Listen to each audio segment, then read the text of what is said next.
wanted to talk a little bit about a common habit that I see with people trying to correct their posture through their shoulders.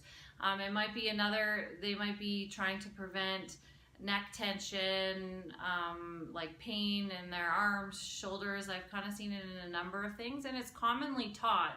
But I want to kind of talk about the problems that I see, and then the things that I'm addressing. So the idea of squeezing your shoulder blades down and back. So if you see what happens to my posture when I do that, you can see how my belly sticks out, my butt sticks out, and it becomes a hard position to hold.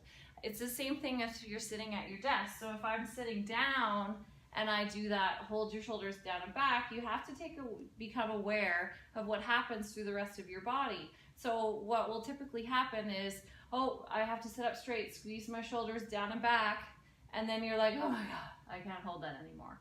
Because what happens is if your shoulders don't sit where they should sit, and you're creating that squeeze your shoulders down and back, if those muscles are lazy, the chances of you using the muscles properly to correct that posture is next to none. And then what happens is you get knots between your shoulder blades, and then you're getting a massage. A massage therapist is constantly telling you how tight you are through there, so you kind of almost create this repetitive strain, right? So number one, that happens if the muscle's lazy. You need to do exercises to wake up that muscle, and a lot of the times just the action of squeezing your shoulder blades down and back doesn't make those muscles all of a sudden turn on. Okay, another thing that tends to happen is your perfect posture, or the best endurance of your posture, is keeping your diaphragm and your pelvic floor parallel to one another. So a lot of times when people squeeze their shoulder blades down and back, they're actually popping their rib cage up. And then what will happen is you'll start to get pain through here. And obviously not everyone has these problems. These are just common things that I see. You might get low back stuff, so now you're causing your pelvis to tilt, and a number of things can happen.